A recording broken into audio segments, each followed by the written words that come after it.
United States government presents This is Our Enemy.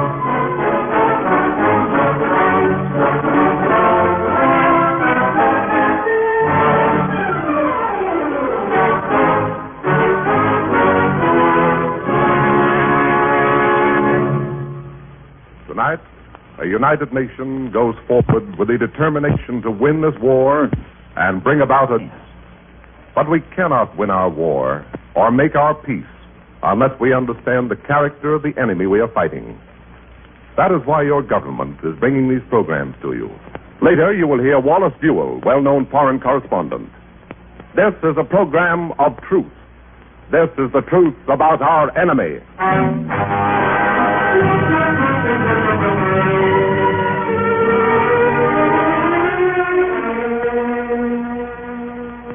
This is the story of a great slip-up, a big mistake our enemy made because of something he doesn't understand, the valor of the human spirit.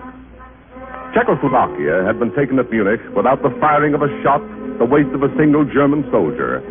And now just move in and check that country off the problem list. Of course, the Czech people would obey.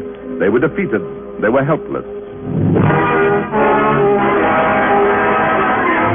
There will be a parade in Prague Wednesday to honor the National Socialist Party and to pay tribute to Vice Protector von Neurath. All Czech citizens will attend and cheer.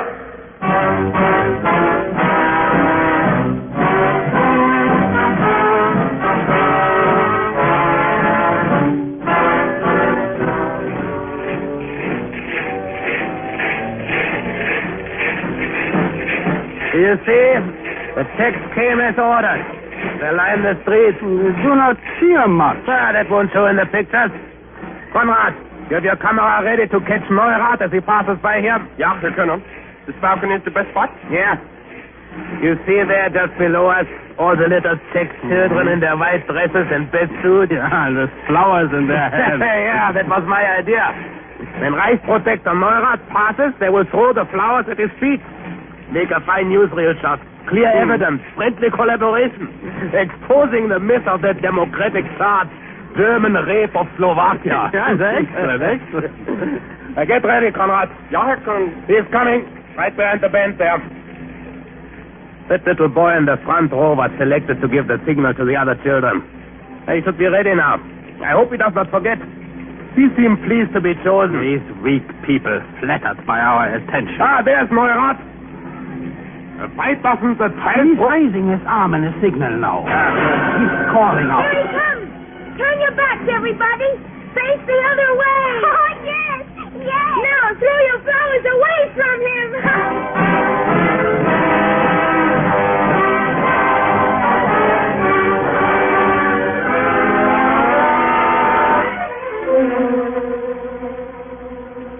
The Nazis didn't get their pretty pictures. But, after all, revolted the children, what did that matter? The conquerors strode on. Poland. Denmark. Norway. Norway would be easy. Norway is a Nordic state very much like Germany, France.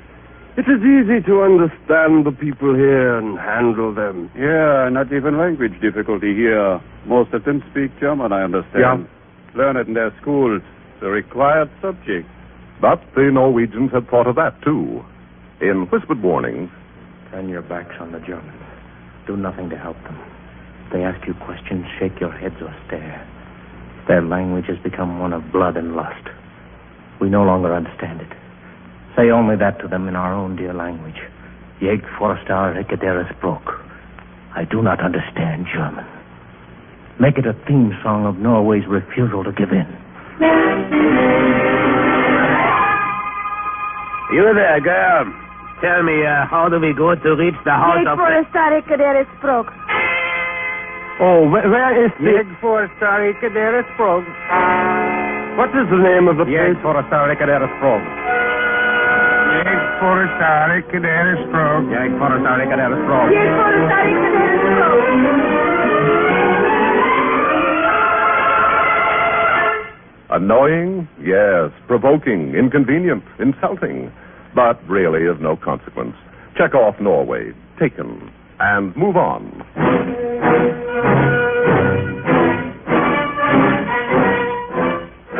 Greece. Holland. Belgium. France. Rest a minute, conquerors. Look at that altered map with pleasure. All of Europe, ours. All of Europe, yours. But things are happening in some of those captured countries. In Brussels, Belgium. But I tell you, they shout at me in the street. Those Belgian pigs. They insult me. It is not safe to walk alone here if you are I children. understand, Frau Hartmann, but we are getting many complaints. It's difficult to police everywhere. However, we have worked out a system. If there's any trouble, call us immediately on 22-221, and we will send the motorcycle squadron immediately. Well, it's time you were doing something. It's a disgrace. Number 22-221, you say. I will tell my family and friends. We will put it on the radio tonight so that everyone will know. Heil Hitler, Frau Hartmann.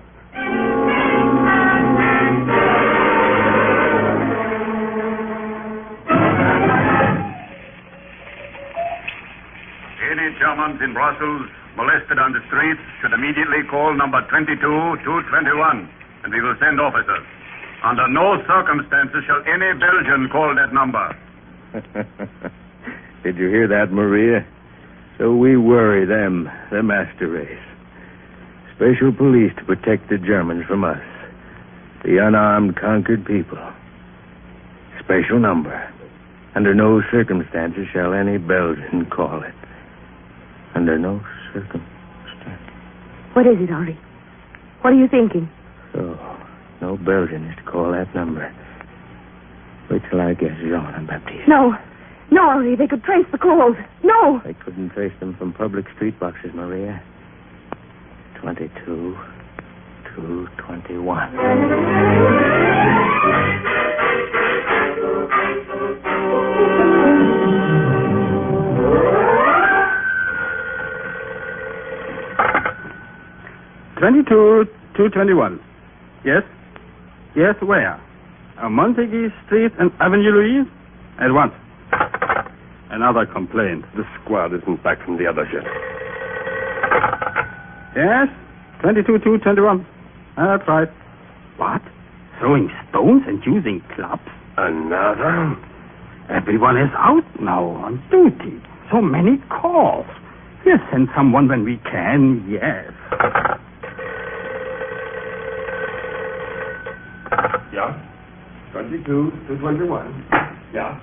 Captain Gerhard. Oh, glad you are back. We are getting 4 calls a minute. I hope there are better calls than the 3 we've just been on. What do you mean, better? False alarm. Joke. What? Each call was the same. When we got there, the streets were empty. No complainants, no violators, but on the wall, scrawled in chalk, a V sign. And 1918. Belgium. Obviously. Then all these calls. Yeah, of course. Playing jokes. But degenerate people, they lose a war and yet play stupid jokes on their betters. But don't you see? They do not seem to think we are their betters. They are not acting as though they are afraid of us in spite of everything. I do not like that. They ought to be afraid.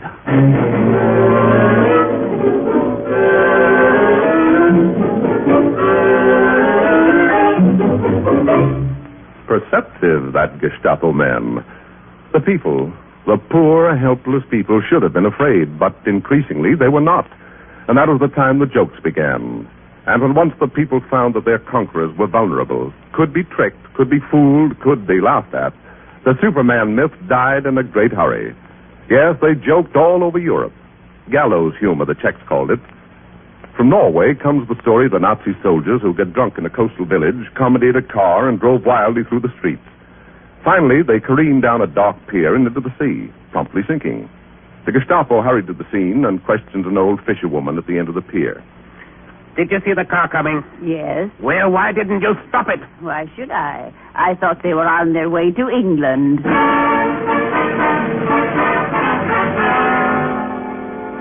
Another from Norway.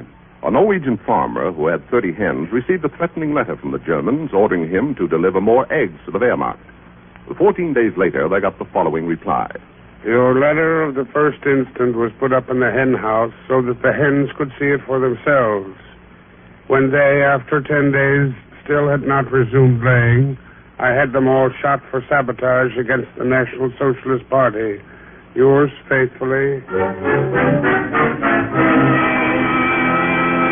From Holland, the story of an attempted suicide. Fed up with conditions, Derek tried to hang himself. But the ersatz rope broke under his weight. Next, he threw himself into a canal. But his ersatz suit, made of wood, kept him afloat.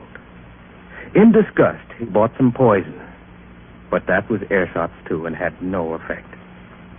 Finally, he gave up the idea of suicide and started to live on his ration coupons. As a result, he died within a month. From Belgium. Well, I must go home now to listen to the English news. Good night, all. Good night. Wait a minute, not so fast. I'm a Gestapo officer. I overheard you. You listen to the short wave? Every day. You know it's a button. Where's your radio? Oh, I haven't got one, but the walls are thin, and I listen to the German officers next door. From Czechoslovakia, the story of a remarkable decision of a town council of loyal Czechs. You all know we must appoint a citizen of this town to serve on the Nazi Collaboration Committee. Everyone we have approached has refused to accept the honor. What shall we do? I have a suggestion, Mr. Chairman. Yes, Victor? Why not appoint Hans Gundel? But he is an idiot. What's more, he's practically dumb. Well, that shouldn't stand in the way. All he's expected to do is say yes to everything the Germans propose. As you know, Hans Gundel is of German parentage, and he's the only German we have. And the Germans boast of being a race of supermen, and according to their opinion, one German is equal to 2 Czechs, so all we have to say is that we thought that one German idiot would be equal to one normal Czech.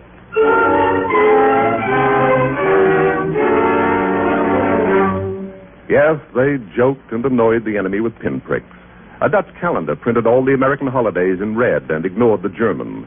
Belgians thronged to railroad stations to say goodbye to Jewish friends being deported. Polish stores displayed English books.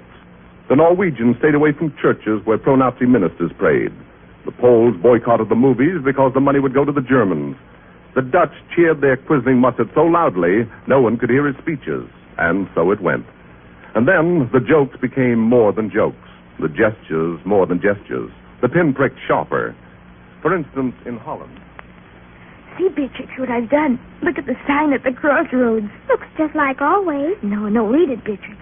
The sign points east, and it says 20 miles to Urdek. It points north, and says 12 miles to Essen-Hammerdam. But that's wrong. It's north from here to Urdek, and earth from here to Essen-Hammerdam. I know. I've turned it around, and they'll come along, the Germans, and they'll march the wrong way. Here they come. Run down. No, I want to watch them. I'm scared. They won't know the difference, Beatrix. Halt! They're stopping. 20 miles yet to Urdek? Seems we should have been there by now. What are you laughing for, boy? Come on, run away and stop gawking. Yes, sir, Herr Captain. Salute.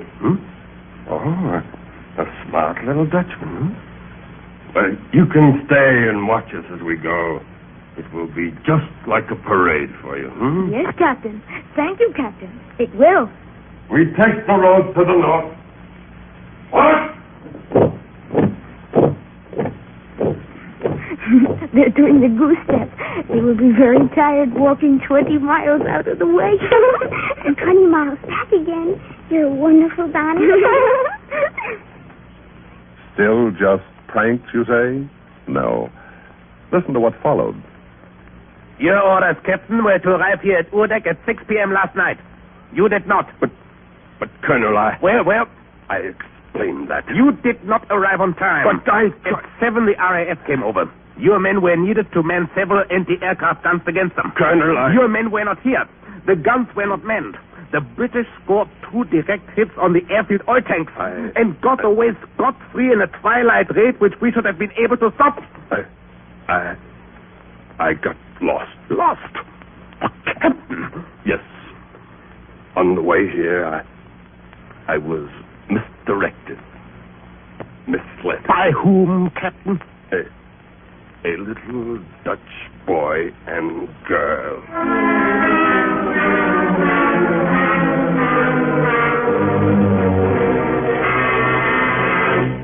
A little Dutch boy and girl, a successful RAF raid. See now why it was more than just a prank.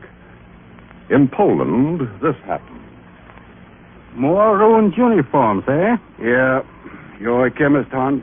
What do you make of them? These holes were caused by hydrochloric acid. Uh-huh. It eats right through. These uniforms will have to be replaced. How did it happen? I came to you for that information. No. I told you what did it. Now you tell me who did it. You are the Gestapo. Ah, these fool Poles. Got hold of the acid somewhere, threw it on our soldiers' uniforms in crowded places, on streetcars, in marketplaces. Have you caught any of them doing it? No, but we have a sufficient number of utility prisoners already arrested. Uh-huh. We can make examples of them. Charge them with it. We'll fine the city 1 million zloty. What they hope to gain by such a stupid trick is beyond me. Beyond you, Herr Gestapo man? Then listen to two of your soldiers a few nights later on the dark, narrow streets of Warsaw. You know, August, I'll be glad when we move on out of the city. Strange things are going on. Are we moving out? I heard we'd be stationed here for months, Paul. I don't like it here. They hate us too much, these Poles. Now they're throwing us. Yeah, I heard about that, too. On uniforms. If it eats through cloth, it wouldn't feel good on skin, would it? And if it gets into your eyes... You've got the jitters bad, Paul. Come on, we turn down here. Wait. What? Into that dark alley. It's part of our patrol area. Who's to know whether we go down there or not? No one, I guess, but it's just the sort of place they'd hide waiting for us. We have got guns. What good's a gun against acid in the eyes? You're getting on my nerves, Paul. It's not me, August. It's the Poles. If you'll only admit it, we can't seem to kill enough of them to stop their fighting back in sneaky ways. I'm not going down there. If you want to go alone. No. I guess we can skip that alley tonight. In a basement in that dark alley, 3 Poles were very busy at a hand-turned mimeograph machine. Makes enough noise to wake Hitler and Berchtesgaden. Hope no one comes this way for the next hour. We've got to get this out tonight. How is it coming, Joseph? Well enough, considering our printing instrument. Listen, we have learned that the German enemy is going to confiscate our warm clothing to send to their men on the Eastern Front. Citizens of Warsaw, burn your woolen clothes and furs, even if you need them. Keep the enemy from getting them. Let the German soldiers freeze to death. We shall survive. Good. That should do it. Just watch the chimneys of Warsaw.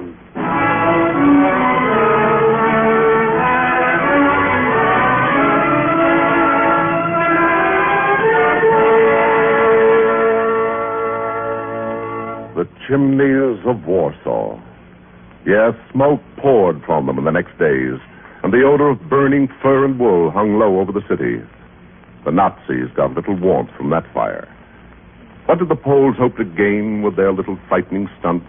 The acid throwing, the lurking in dark corners, the refusal to submit? Do you understand now, Herr Captain of the Gestapo? Oh, mind you, I'm not saying they looked this far ahead. Perhaps the Poles themselves saw no connection between burning holes in hated Nazi uniforms and the failure of a Nazi planned confiscation. Maybe they only knew they must resist as best they could, in every way they could, no matter how small. But the resistances formed a little chain, leading to real results. The underground was growing in every country on that altered map. All of Europe, ours. Yes, yours, mein Herr, to hold. You can't forget these people of Europe. You can't turn your backs on these slaves. They're chained, yes, but they chain you also. You've got to watch them. You've got to guard. They're learning fast. The resistances now are taking form and real meaning. They're carefully planned out now, not just luck or coincidence, but planning, plotting. In his broadcast from London to his enslaved country, Foreign Minister Jan Mazovic says, My people, you can serve our country by slowing down production in our plants which the Nazis have seized. Take the Skoda Works alone, with 40,000 of you. If every one of you there dawdles and takes an extra 2 minutes when you go to the washroom, the Germans will lose 80,000 minutes of production a day. The Czechs have become masters of discreet sabotage. For every 5 workmen in the huge Skoda Works, the Germans must keep 1 guard. They cannot send those men to the actual battlefronts against our allies or our soldiers. That is resistance that counts. In France, there is another item of factory resistance worth reporting. In a French war plant taken over by the Nazis. Pierre, this letter just came in from Berlin. It cancels the order for type CAX bearings. It orders much smaller ones, CA 1/2, as a substitute. Maria, do you think you could lose that letter? Lose it. It's cancellation. The cancellation would be lost, too. The original order will hold, and we'll go right on making the large CAX. If, when they're finished, the Bosch has no use for them, well, too bad. I think I can lose the letter.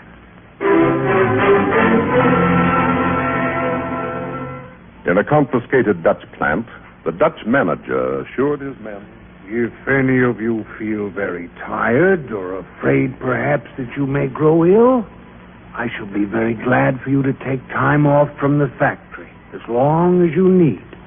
I shall pay you full salary, of course. It is too bad if the work suffers, but, well, it's too bad.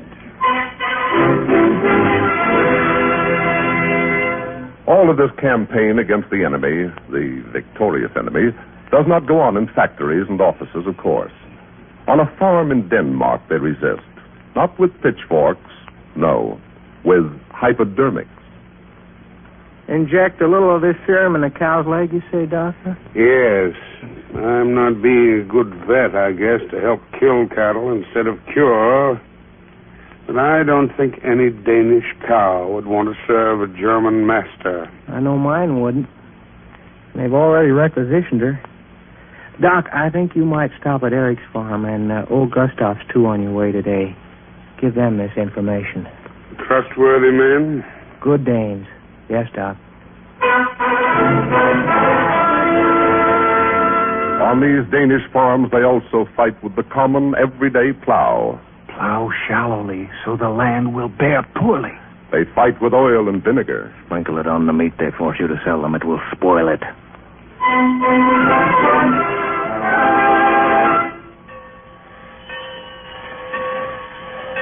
There's widespread sabotage in railway stations also, though not with dynamite, nor in spectacular head-on collisions maneuvered between two giant locomotives. No, in orders for freight cars. Put in an order for 3 freight cars to ship equipment on March 1st. But, sir, we won't need 3 cars then. If we have them, the Germans won't. Oh.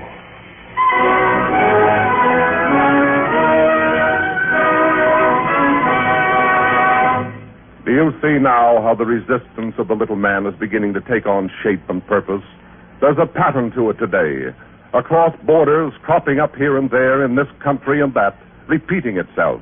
The same methods, a pooling of ideas and talents, expanding, growing, succeeding. Word gets around by grapevine, underground press, secret radio.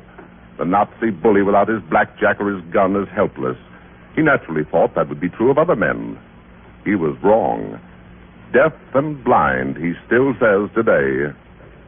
Europe, all our. Next, the world. If he could listen to humanity with understanding, this is what he would hear on the winds of Europe. We are the many. We are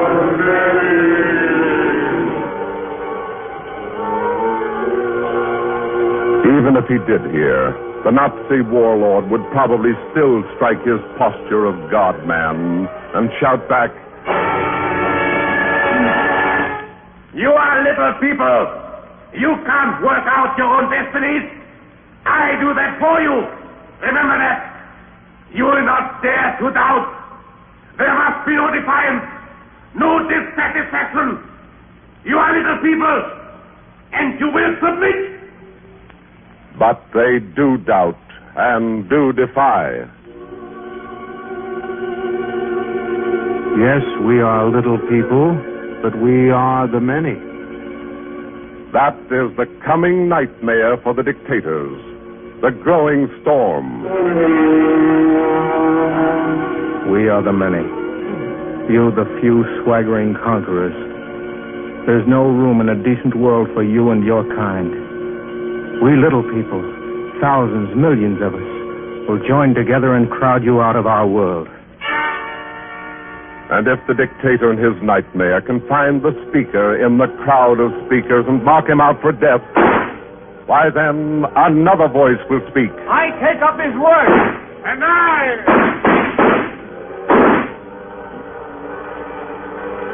Shoot us.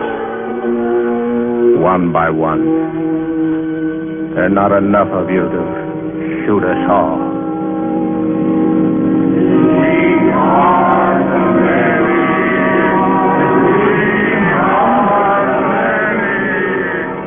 We are the many. We are the many. Stop! Stop, you fools! We are the mastery! You got enough! Stop! Stop! Stop! Little people, but the many.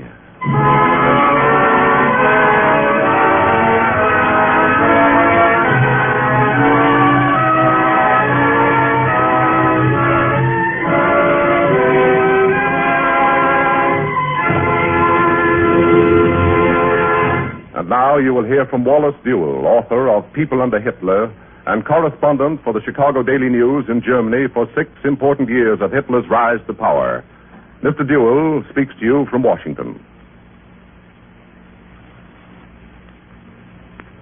You have just heard a report on resistance of the common man, a story of the victories of the helpless but unbowed.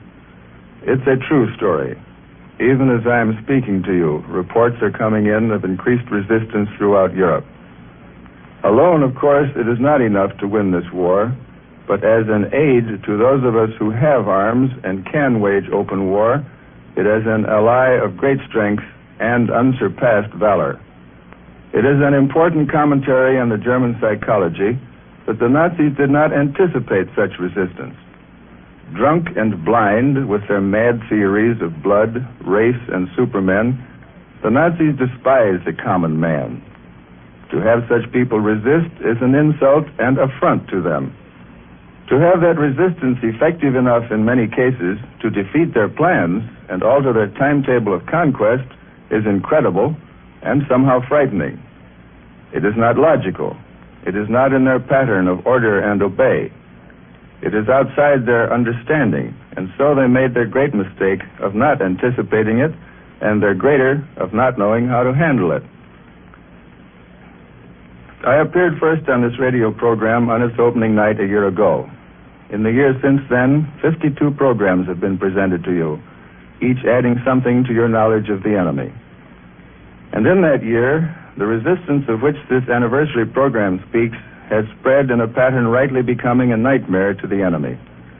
As our understanding of the enemy increases and our allies' resistance to them spreads, these two great forces, knowledge of the means of victory and refusal to accept defeat, will merge into an irresistible tide of action and triumph.